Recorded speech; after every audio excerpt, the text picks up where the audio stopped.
ಬೆಂಗಳೂರಿನಲ್ಲಿ ಕೆಪಿಸಿಎಲ್ ಭಾರೀ ಎಡವಟ್ಟನ್ನ ಮಾಡಿದೆ. ಅಂಡರ್ ಗ್ರೌಂಡ್ ಕೇಬಲ್ ಅಳವಡಿಕೆ ವೇಳೆ ಭಾರೀ ಅವಾಂತರವೇ ಸೃಷ್ಟಿಯಾಗಿದೆ. ರಸ್ತೆಯಲ್ಲಿ ಸುಮಾರು 6 ಅಡಿ ಆಳದ ಗುಂಡಿಯನ್ನ ತೆಗೆಯಲಾಗಿತ್ತು. ಗುಂಡಿ ತೆಗೆದ ಮೇಲೆ ಮುನ್ನೆಚ್ಚರಿಕೆ ಕೈಗೊಳ್ಳದಂತಹ ಸಿಬ್ಬಂದಿಗಳು ಗುಂಡಿಗೆ ಅಟ್ಲೀಸ್ಟ್ ಬ್ಯಾರಿಕೇಡು, ಎಚ್ಚರಿಕೆ ಟೇಪು, ತಡೆಗೋಡೆ ಹಾಕದೆ ನಿರ್ಲಕ್ಷ್ಯವನ್ನ ವಹಿಸಿದ್ದಾರೆ. ಕಂಠೀರವ ಸ್ಟುಡಿಯೋ ಕಡೆಯಿಂದ ಬರ್ತಾ ಇದ್ದಂತಹ ಬೈಕ್ ಸವಾರ ವೇಗವಾಗಿ ಬಂದು ಬೈಕ್ ಸಮೇತ ಗುಂಡಿಗೆ ಬಿದ್ದಿದ್ದಾನೆ. ಘಟನೆಯಲ್ಲಿ ಬೈಕ್ ಸವಾರನಿಗೆ ಗಂಭೀರವಾಗಿ ಗಾಯಗೊಂಡಿದ್ದಾನೆ.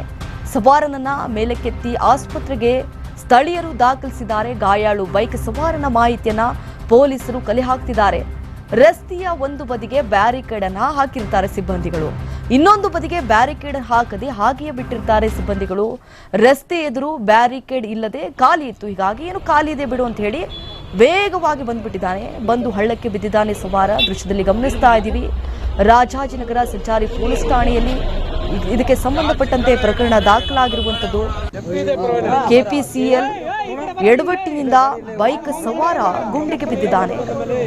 ಗುಂಡಿ ತೆಗೆದ ಮೇಲೆ ಮುನ್ನೆಚ್ಚರಿಕೆ ಕೈಗೊಂಡಿಲ್ಲ ಸಿಬ್ಬಂದಿಗಳು, ನಿರ್ಲಕ್ಷ್ಯ ವಹಿಸಿದ್ದಾರೆ. ಗುಂಡಿಗೆ ಬ್ಯಾರಿಕೇಡ್ ಹಾಕಿಲ್ಲ, ಎಚ್ಚರಿಕೆ ಟೇಪ್ ಹಾಕಿದ್ರೆ ಈ ಅವಾಂತರ ಸೃಷ್ಟಿಯಾಗ್ತಾ ಇರಲಿಲ್ಲ. ತಡೆಗೋಡೆ ಹಾಕದೆ ನೆಗ್ಲೆಕ್ಟ್ ಮಾಡಿದ್ದಾರೆ ಸಿಬ್ಬಂದಿಗಳು. ಕಂಠೀರವ ಸ್ಟುಡಿಯೋ ಏನಿದೆ ಆ ಕಡೆಯಿಂದ ಬೈಕ್ ಸವಾರ ವೇಗವಾಗಿ ಬರ್ತಾ ಇರ್ತಾನೆ. ವೇಗವಾಗಿ ಬಂದು ಬೈಕ್ ಸಮೇತ ಗುಂಡಿಗೆ ಬಿದ್ದಿದ್ದಾನೆ ಸವಾರ. ಘಟನೆಯಲ್ಲಿ ಬೈಕ್ ಸವಾರನಿಗೆ ಗಂಭೀರ ಗಾಯವಾಗಿದೆ. ಅವನಿಗೆ ಚಿಕಿತ್ಸೆಯನ್ನ ಕೊಡಿಸಲಾಗ್ತಾ ಇದೆ.